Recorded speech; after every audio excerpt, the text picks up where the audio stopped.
you're in law enforcement again. Law enforcement again. They like to see me playing cops, man.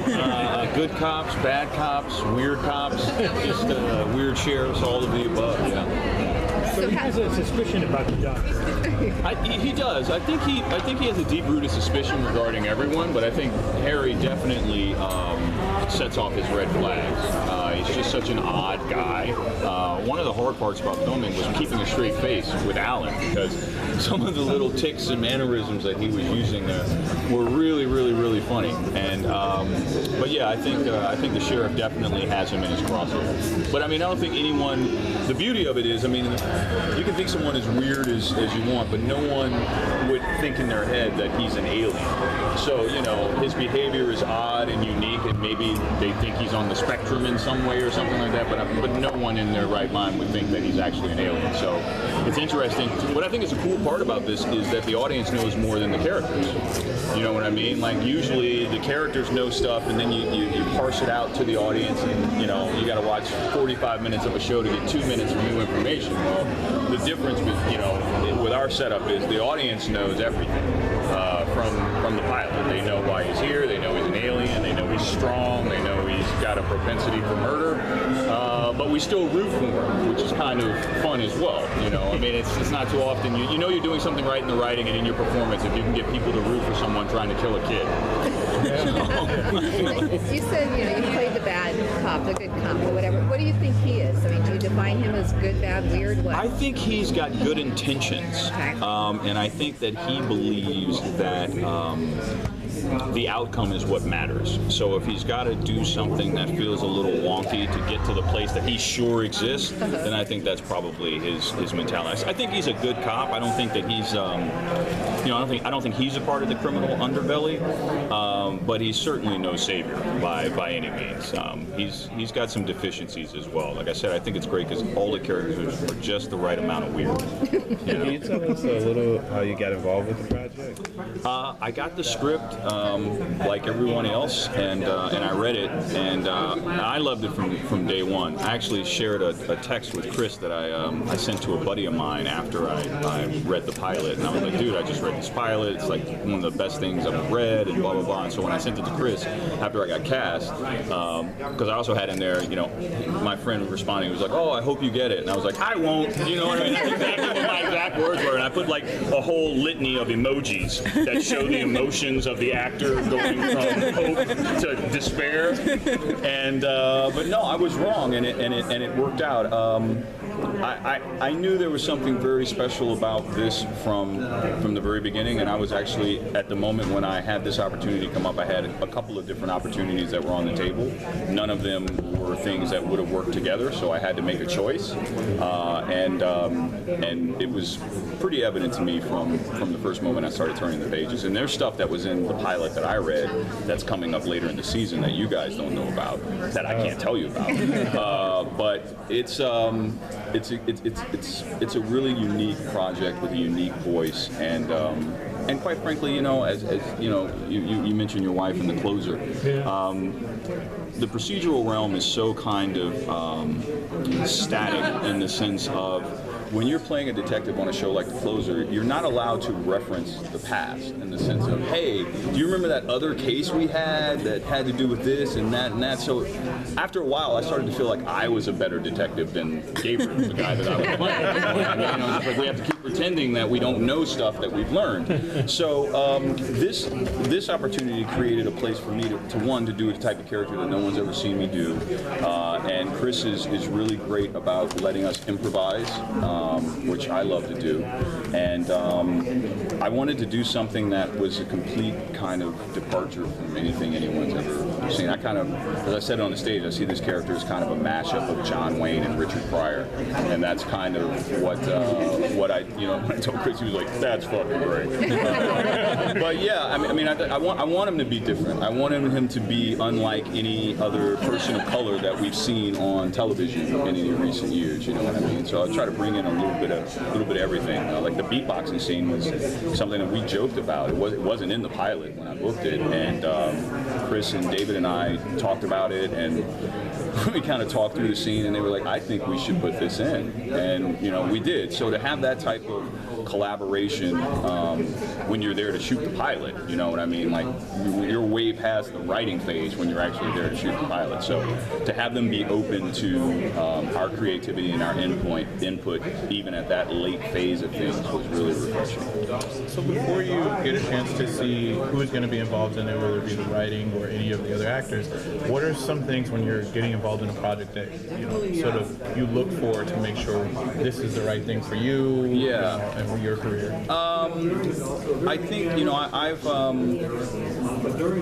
what really kind of like jumped out to me, I think, was just the unique voice of this. I'm always looking to do something different.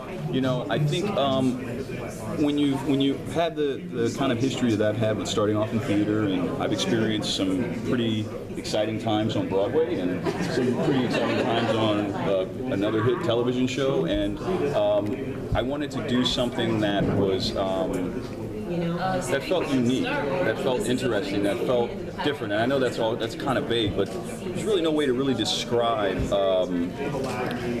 what it was, that X factor, that it thing that you can always recognize but you can't always describe. Yeah. I knew there was something very unique about this particular story from day one, and I just wanted to do something that felt like similar to like Straight Outta Compton when I played Lonzo with the Jerry curl. I just wanted to do. I had been Gabriel for so long, and I wanted to show people that that was just a character in the repertoire that I have versus this is what I do.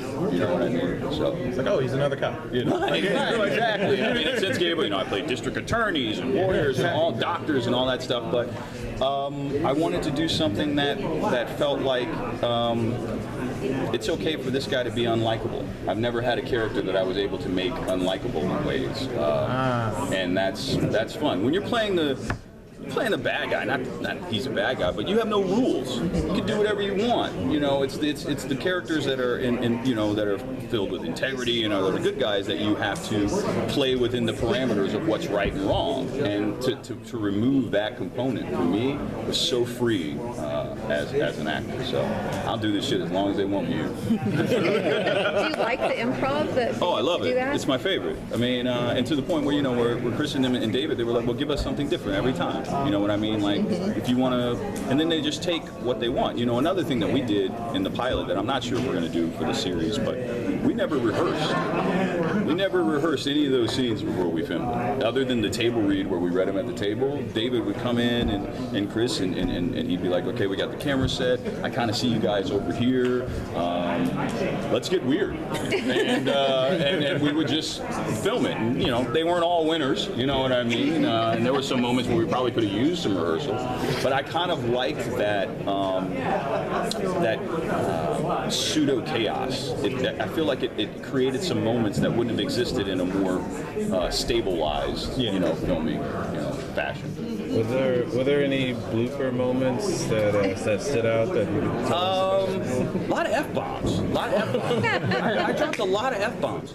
And I kept waiting for someone to come over to me and say, hey, we love your energy, but we can't use any of it. You've got to find. No, it was actually the opposite. I would say the most out, and there's hopefully we'll do it. You'll see an outtakes at some point, but some of the stuff in the pilot, I would say the most ridiculous shit. And they cut, and then Dave and Chris would come over, and I was expecting, I was like, oh shit, here it comes. This is the talking to that I was been expecting all the time. He's like, dude, that's great. Next time, do something else. And I was like, okay, keep going. Why not? I mean, and then you use what you want to use, and you don't what you don't. But it felt, as an actor, it felt good to have that type of freedom.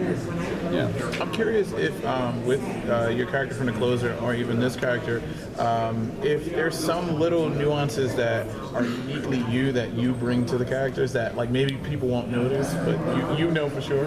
I think I do a lot of my acting with my face. You know what I mean? I think that Gabriel was very similar in that, you know, there's a lot that can be said with a look or with an expression, and that's probably the biggest through line through my performances. Oftentimes, though, you're not always in a position where people want you to. So yeah, we love what you're doing, but fix your face. You know what I mean? I don't. Something's going on with your face. Just stand there. You know, whatever. Those are probably. I mean, I examine my work and I can see parallels in various ways, but I really try to make them different. I mean, I think in some weird, twisted world, Gabriel and Sheriff Mike might have been friends in some way. I think Gabriel probably would find him amusing, and I think Sheriff Mike would probably find Gabriel suspicious. That's just how he is. Oh no, he's acting with this guy. There's something wrong with your face. I don't trust your face. Yeah. So are they out there? Aliens? Yeah. I think you'd be hard pressed to think that aliens aren't real.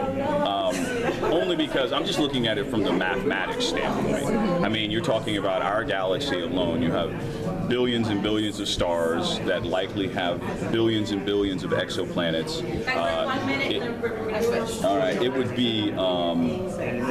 It would be just absolutely ridiculous to not have intelligent life out there. I think the thing that keeps us separated is interstellar and intergalactic travel and what it takes to be able to traverse that type of distance between the stars, unless you have an alien society that has the technology to stay alive long enough to travel faster than the speed of light, or somehow create a wormhole that allows them to jump from one place to the next.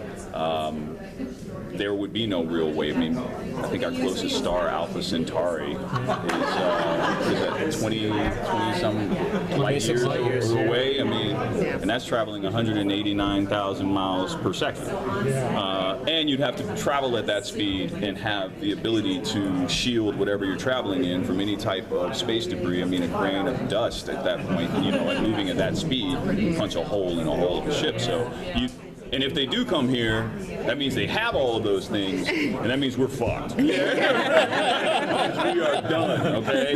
And, you know, sadly, it might take an alien invasion for us to all see each other the same. But if they're coming here, we're done. It's over. It's over. They have everything they need, unless they're, like, coming from Mars. Even then, we're done. But if they're coming from another star, we are truly, truly doomed. We got a lot of movies we can watch for reference. Oh, absolutely. For sure. I think you're ready for another documentary gig. Yeah, well, you know, I firmly believe that they are absolutely out there, and they may be avoiding us. Who knows? They might just be watching us. Can you look at these raggedy motherfuckers? You know what I mean? Look at these raggedy humans. Look at these motherfuckers. Eat with their mouth. They don't even eat with their butts.